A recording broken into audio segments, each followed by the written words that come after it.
Hi friends, Bhagavad Gita chapter 4 slogam 2 Evam parampara praptam imam rajarshayo vidhu Sakhalene hamahata yoge nashta parantapa இந்த யோக மார்க்கம் அப்படின்னா ஞான யோகம் பத்தி சொல்றாங்க.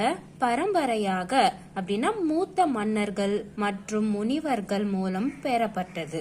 ஆனால் காலப்போக்கில் இந்த யோகமானது மறைந்து விட்டது. இந்த ஸ்லோகத்துடைய நோக்கம் என்னன்னா, பரம்பரை ஞானங்களை மதித்து பாதுகாக்க வேண்டும். வாழ்க்கையின் உண்மையான நோக்கத்தை கண்டறிய ஞான மார்க்கத்தை பின்பற்ற வேண்டும். பழங்காலத்து மகான்கள் காட்டிய நெறியை மரியாதையுடன் எடுத்துக்கொண்டு வாழ வேண்டும். இந்த ஸ்லோகத்துக்கு ஏற்ற ஒரு சின்ன ஸ்டோரி பார்க்கலாம்.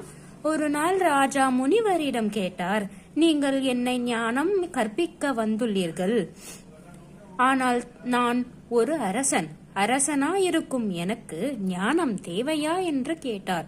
முனிவர் சிரித்து விட்டு கூறினார், மன்னா, நீ அரசனாக இருந்தாலும் உன் ஆத்மா அரசன் அல்ல. உன் உடலும் பதவியும் மாறக்கூடியது, ஆனால் ஞானம் மாறாதது. இதனால் ராஜா தன்னை உலக பாடுகளில் பணி செய்தாலும் உள்ளத்தில் பூரண ஞானத்தை நிலைத்தவன் ஆனான்.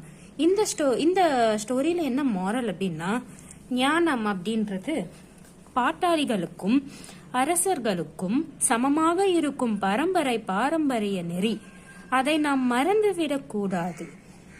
இந்த ஸ்லோகத்துல நான் ஏதாவது மிஸ்டேக் பண்ணியிருந்தா என்ன மன்னிச்சிடுங்க. தேங்க்யூ.